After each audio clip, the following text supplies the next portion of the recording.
कौन सा ग्रह बैठा है, क्योंकि जब मंगल बद होता है तो कर्ज की स्थिति बनती है। पैसे आपके पास आ रहे हैं पर पैसे आपके पास रुकते नहीं हैं। पर वैदिक ज्योतिष के अनुसार अगर इन घरों में 1, 4, 7, 8, 12 में मंगल विराजमान हो तो वो बच्चे को मंगली गिना जाता है। कितने % वो अलग का मैटर है। ये भूमि पुत्र है मंगल, प्रॉपर्टी का ना बनना। प्रॉपर्टी बन भी गई, आपके पास धन है, बहुत धन है, आपको जो प्रॉपर्टी है वो कहीं ना कहीं नुकसान करके ही जाएगी। विवाह में विलंब होना। शनिवार को आपने काले उड़द की दाल या काले तिल और अपनी छाया देखकर सरसों का तेल सोमवार से मंडे से उसमें थोड़ा सा दूध आपने आधा ग्लास लेकर उसमें हाथ धोकर वो किसी बर्तन में डाल के।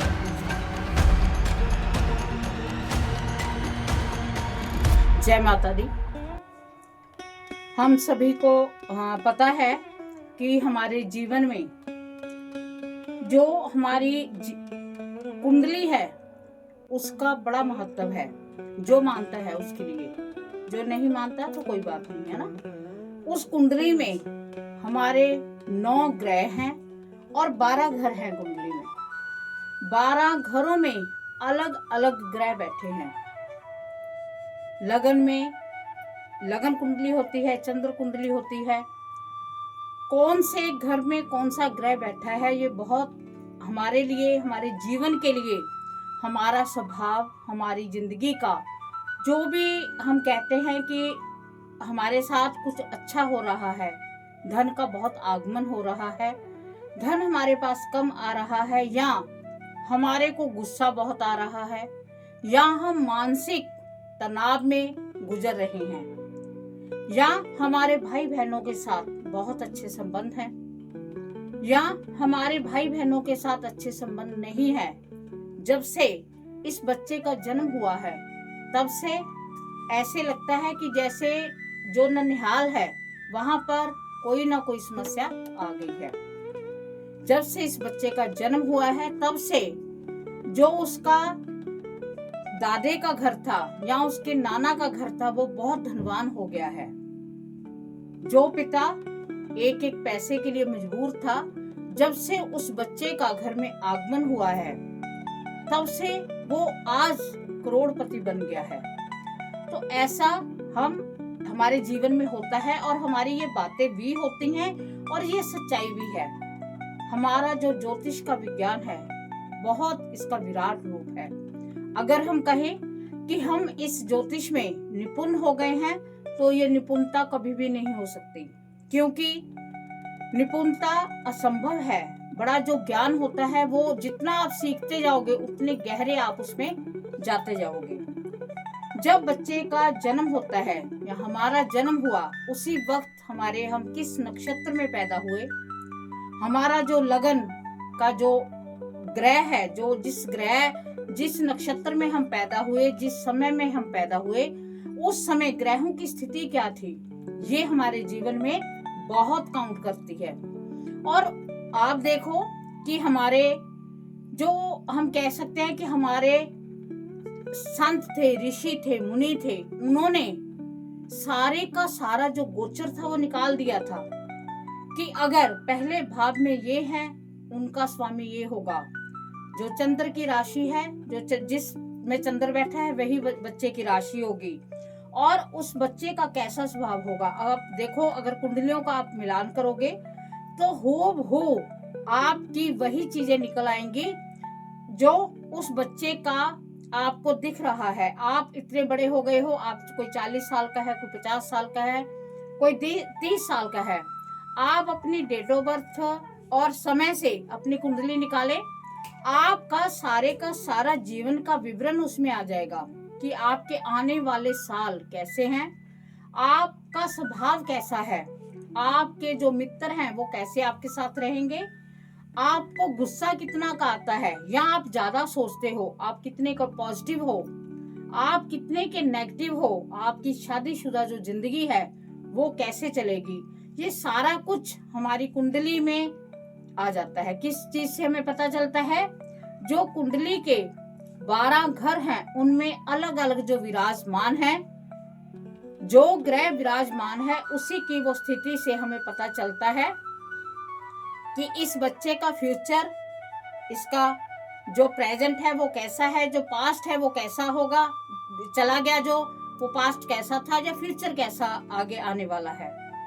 अब इसमें एक बात और आ जाती है कि अगर हम कुंडली के अध्ययन को करके एक वहम में आ जाएं कि अगर हमें पता चला कि इस कुंडली में हमारा ये दोष है और उस दोष की वजह से हमारे ऊपर ऐसा प्रभाव पड़ रहा है, तो हम तो टेंशन में हो जाएंगे कि इस दोष को कैसे दूर करें।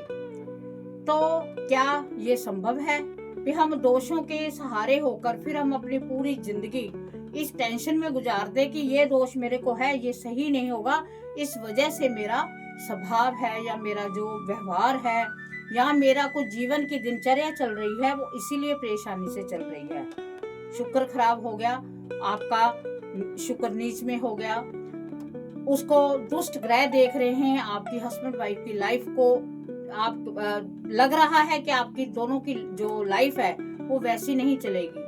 तो उसमें हम क्या करें? तो हर चीज का मैंने एक बार पहले भी मैं बताती रहती हूँ कि जब कोई प्रश्न खड़ा होता है तो उसका जो आंसर है वो पहले निकल कर आता है। प्रश्न का उत्तर पहले होगा और प्रश्न उसके साथ ही होगा। तो प्रश्न के जो विकल्प होते हैं, आंसर होते हैं, उसके आंसर भी कई विकल्पों में होते हैं। तो आज हमारा वीडियो का यही विषय है कि हम अपनी कुंडली में कैसे जाने कि हमारी कुंडली में मंगल बध दोष है कि नहीं है। मंगल बध दोष, इसका सुन के ही हमें टेंशन हो जाती है भी कहीं हमारी कुंडली में मंगल बध तो नहीं है। ऐसा अगर हो गया तो हम तो बहुत टेंशन में है, क्योंकि इसके जो बैड इफेक्ट है, इसका जो स्वभाव है वो कैसे है, और मंगल कैसे हम कह सकते हैं कि मंगल बध है, हमें कैसे पता चलेगा मंगल बध है। तो जिनको कुंडली देखने आती है उनको तो पता चल ही जाएगा, जिनको नहीं देखने आती थोड़ी मोटी देख लेते हैं। तो मैं आपको बताऊंगी कि कौन से घर में मंगल हो और कौन सी दृष्टि जब पड़ती है तो मंगल बध होता है, और उसका मैं आपको वहम में नहीं डालूंगी, इसके साथ मैं आपको उपाय भी दूंगी। जब लगन या चंद्र कुंडली में 1, 4, 7, 8, 12 में मंगल की स्थिति आ जाती है, और तब कौन सा दोष बनता है? मांगलिक दोष। और अगर हम लाल किताब के हिसाब से देखें तो उसमें कुछ ऐसा है कि जो मांगलिक दोष है वो कुछ और युक्तियां बनती हैं, वो कभी और बात करेंगे। पर वैदिक ज्योतिष के अनुसार अगर इन घरों में 1, 4, 7, 8, 12 में मंगल विराजमान हो तो वो बच्चे को मंगली गिना जाता है। कितने % वो अलग का मैटर है। और अगर इन घरों में राहु, केतु, शनि की दृष्टि हो या साथ में बैठे हों तो वो मंगल बध बन जाता है वैदिक ज्योतिष के अनुसार। अब मंगल बध हमें कैसे पता चले? जिनको कुंडली भी नहीं देखने आती, जिनको नहीं पता कि हमारे कौन से घर में कौन सा ग्रह बैठा है, तो सबसे पहले जो वीडियो देख रहे हो, अगर आपको स्वयं नहीं पता चल रहा तो आप जो कमेंट में अपनी डेट ऑफ बर्थ लिखकर भेजें। मैं आपको बता सकती हूँ कि आपकी कुंडली में मंगल बध है या नहीं है। नहीं तो मैं आपको कुछ निशानियां बताती हूँ कि मंगल बध की निशानियां क्या होती हैं। सबसे पहले कि हमें सभी को पता है कि ये भूमि पुत्र है मंगल, प्रॉपर्टी का ना बनना। एक और बात, प्रॉपर्टी बन भी गई, आपके पास धन है, बहुत धन है, आपको जो प्रॉपर्टी है वो कहीं ना कहीं नुकसान करके ही जाएगी। कहने का भाव, अगर आपके ऐसे साइन होते हैं, या तो आपने बहुत लोन ले रखा है उसकी वजह से आपकी प्रॉपर्टी चली जाएगी, या आपको कोई ना कोई, जब से आपने मकान बनाया है, घर बनाया है, उसका आपको शुभ फल नहीं मिल रहा। दूसरा जो है उसका क्या पता चलेगा? विवाह में विलंब होना, शादी में देरी होती चली जानी, 35 साल की उम्र 38 की 40 तक हो जानी। और अगर शादी हो भी गई तो उसमें क्या है कि उसमें लड़ाई झगड़ा, पति पत्नी है पर आपस में एक दूसरे से संन्यास की तरह रहते हैं। आपस में एक दूसरे से बोलचाल नहीं है। 10 मिनट बैठते हैं तो क्लेश की स्थिति उत्पन्न हो जाती है। और इसका नेक्स्ट रीजन, बच्चों के होने में देरी होनी। अगर शादी हो जाए तो बच्चे काफी समय के बाद में होना, बहुत अभी पुत्र रतन की प्राप्ति हम कह देते हैं। वैसे पुत्र और पुत्री में आजकल बेटा बेटी में कोई फर्क नहीं है, पर उसमें भी विलंब होना इसकी खास है।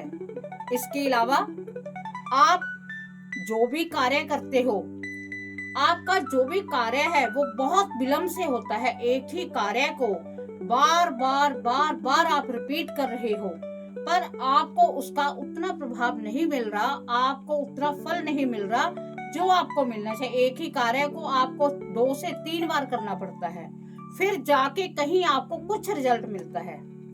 ये जो स्थिति है, ये स्थिति मंगल बद की है, क्योंकि जब मंगल बद होता है तो कर्ज की स्थिति बनती है। पैसे आपके पास आ रहे हैं, पर पैसे आपके पास रुकते नहीं हैं।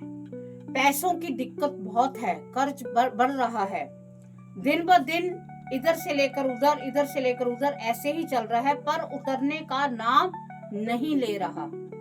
ऐसा आपके साथ हो रहा है तो समझ लो कि आप पर मंगल बद का दोष है।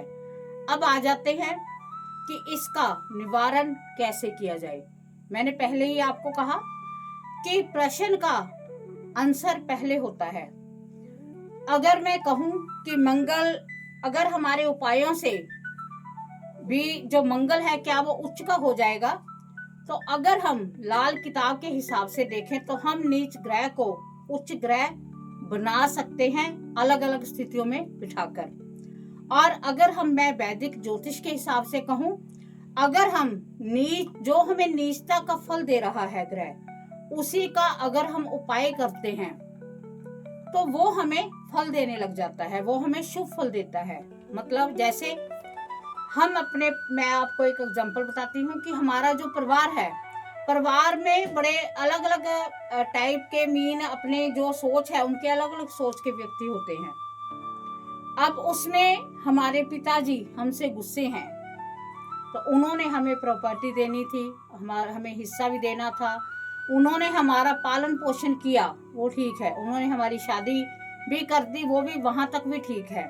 और उनसे हम किसी बात पर नाराज हो गए। कोई समय ऐसे आया कि हम उनको बिल्कुल हमने ही पूछना छोड़ दिया, और उनको भी किसी के ऐसा हुआ कि उनका भी दोष हो गया, है ना। तो वो हमारे साथ बोलना बंद हो गए, हमारे साथ उनका कांटेक्ट खत्म हो गया। तो वो क्या है कि जो आपको बेनिफिट मिलना है वो आपको बेनिफिट मिलना बंद हो गया। बेनिफिट क्या, एक तो आपको सबसे पहले पिता का आशीर्वाद मिलना था, वो आशीर्वाद खत्म हो गया। और आशीर्वाद में बहुत ताकत होती है। सबसे पहला तो हमारा वो चीज छीनी गई। दूसरी, जो हमारे बच्चों को दादा दादी का प्यार मिलना था वो हमसे छीना गया। बच्चों को उसकी कमी महसूस हुई। हमारे बच्चों पर वही असर पड़ा कि हो सकता है कि आने वाले समय में वो भी हमारा रिगार्ड ना करे अगर हमने रिगार्ड नहीं किया। ये हो गया। तीसरा, जो हमें कुछ उनके तरफ से प्रॉपर्टी होती है, माता पिता साथ तो कुछ भी नहीं लेके जाते, जो भी हमारे लिए छोड़ के जाते हैं, वो जो हिस्सा हमें मिलना था वो भी समझ लो हमारा चला गया। क्योंकि जब वो हमसे नाराज है तो वो किसी को भी दे के जाए, चाहे वो धर्मशाला को दे जाए, पर हमें नहीं देंगे, क्योंकि हमारे साथ उनके जो संबंध है वो खराब हो चुके हैं। पर क्या आप सोच सकते हो कि जो संबंध है वो सुधर नहीं सकते? ये नहीं हो सकता। आप उनका सम्मान करने लग जाओ, 1-2 दिन वो फटकारेंगे, 1-2 महीने फटकारेंगे, फिर जो साथ वाले लोग हैं वो भी कहने लग जाएंगे कि तेरा इतना इज्जत मान करता है, तुझे सोचना चाहिए, तो वो उसी को बुरा कहने लग जाएंगे। धीरे धीरे क्या होगा कि वही पिता दोबारा हमारा पिता बनकर हमारी वही जो हमें चाहिए था, जो आशीर्वाद चाहिए था, वो देने के लिए तैयार हो जाएंगे। ऐसे ही जो ग्रह हैं वो भी इसी हिसाब से हमारे कार्य करते हैं। मंगल ग्रह का जो मंगल बद है उसका सबसे बेस्ट तो यही है कि हनुमान जी की पूजा शुरू कर दो, मंगलवार का व्रत रखो। मंगलवार को लाल मसूर की दाल और लाल कपड़ा, जो आपकी सामर्थ्य है, जो चीज आप दान कर सकते हो उसका आप दान करो। और सबसे बेस्ट है कि भगवान शिव पर प्रतिदिन आपने जल चढ़ाना है और उसके साथ मंगलवार को आपने थोड़ी सी मसूर की दाल वहां पर चढ़ा के आनी है। यहाँ 108 दाने आपने ले जाने हैं मसूर की दाल के और एक एक चढ़ाते हुए ओम नमः शिवाय, ओम नमः शिवाय, ओम नमः शिवाय बोलते हुए आपने चढ़ा देने हैं। उससे भी आपका मंगल जो है वो शांत होगा। दूसरा, इसका पहले उपाय तो ये हो गया। दूसरा क्या है कि मंगल स्त्रोत होता है, वो मंगल स्त्रोत आप डेली करें। या मंगल के 12 नाम होते हैं, वो 12 नाम अपने कमरे में एक स्लिप पर लिख के लगा लें और जब आप सुबह उठें तो नीचे धरती पर पैर रखने से पहले वो आप पढ़ लो। 10-12 दिन आप कंटिन्यू करोगे, आपको वैसे ही याद हो जाएंगे। वो नाम करके आपने हाथ जोड़कर प्रार्थना करनी है, सारे नाम बोलकर कि हे भूमि पुत्र। भूमि को आपने चरण स्पर्श करना है। जब आप उनकी माँ के चरण स्पर्श करोगे तो पुत्र अपने आप खुश हो जाएगा। आप चरण स्पर्श करके उनके नाम लेकर प्रार्थना करके फिर हनुमान जी का नाम लेकर कि मेरा जो मंगल बद दोष है, आपकी कृपा मुझे चाहिए, आपकी कृपा के बिना मेरा कल्याण नहीं हो सकता। अगर आप ऐसा करते हो तो आप देखना आपको मंगल का प्रभाव इतना, जो आप कह रहे हो कि मंगल बद, वही मंगल आपको शुभ फल देने लग जाएगा। वही जो आपको लगता था कि आप पर बुरी दृष्टि है, वही आपको शुभ फलों की ओर हो जाएगी। अब आ गया कि राहु केतु और शनि की दृष्टि भी साथ में हो तब मंगल बद होता है। तो शनिवार को आपने काले उड़द की दाल या काले तिल और अपनी छाया देखकर सरसों का तेल शनि मंदिर में या पीपल के पेड़ में जरूर चढ़ा कर आना है। और वैसे तो अगर हो सके तो कंटिन्यू आप पीपल के पेड़ के नीचे दिया जगाएं, नहीं तो सैटरडे को अवश्य जगाना है। ये हो गया शनि का उपाय। और इसके साथ आपने क्या करना है, आपने सुबह कच्चा दूध लेकर सोमवार से मंडे से उसमें थोड़ा सा दूध आपने आधा ग्लास लेकर उसमें हाथ धोकर वो किसी बर्तन में डालकर किसी कुत्ते को पिलाना है। और ये नहीं देखना काला है, लाल है, पीला है, जो जैसा है डॉगी है उसको आपने रख देना है, उसमें भेदभाव आपने नहीं करना। और भगवान शिव को जल देने से राहु केतु मंगल वीर हनुमान सभी खुश हो जाते हैं। उनको कच्चा दूध आप अवश्य चढ़ाएं। और उसमें मेन जो दिन है, एक सोमवार, एक संडे, आपने जो संडे मंडे और इसके साथ मंगलवार तो है ही, संडे मंडे ट्यूसडे तो आपने लाजमी चढ़ाना है। आप ऐसा करके देखो, आपको इतना शुभ फल मिलेगा कि आप कहोगे कि हमारा एकदम सेट हो गया। सबसे बड़ी बात जो मैं बताना भूल गई कि मंगल बद जिसका होता है उसको क्रोध बहुत आता है। उसको पता उसकी जो राहु केतु शनि साथ में मिल जाता है। शनि कहता है कि तू अच्छे रास्ते पर चल, राहु उसे भरमा देता है, वो भ्रमित हो जाता है, पखंडों में चला जाता है, झूठ बोलने लग जाता है, अपनी झूठ पर पूरी दुनिया बना लेता है वो।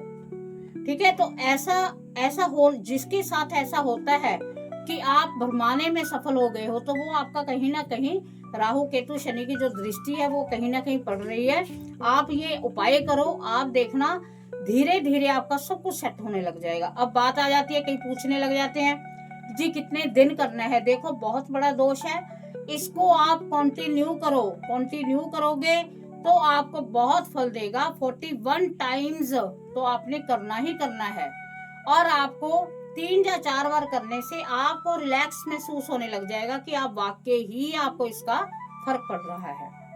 तो आज हमने मंगल बद के बारे में बात की है, फिर हम अलग अलग दोषों के बारे में बात करेंगे और उनके उपायों के बारे में बात करेंगे। जिसको कोई भी प्रॉब्लम है वो कमेंट में लिखकर भेजे। मैं कोई प्रॉब्लम सोल्यूशन नहीं कर सकती, बट जितना हो सका मैं बता सकती हूँ। माता रानी जो भी कुछ करने वाली है, माँ जगदम्बा है, तो माँ की कृपा से आप जिस कार्य में हाथ डालोगे, जैसे आपको लगता है कि आपकी ये प्रॉब्लम है, अगर आप उपाय करोगे तो आपकी वो प्रॉब्लम माँ जगदम्बा की कृपा से आप खत्म हो जाएगी। तो आपको वीडियो मेरे ख्याल से पसंद आई होगी। अगर पसंद आई है तो चैनल को सब्सक्राइब करो, ज़्यादा से ज़्यादा शेयर करो और जो मैंने उपाय बताए हैं ये उपाय करके देखो। जिन्होंने नहीं करने कोई इशू नहीं है, और अगर आप करोगे तो आपको इसका अच्छा फल मिलने वाला है। जय माता।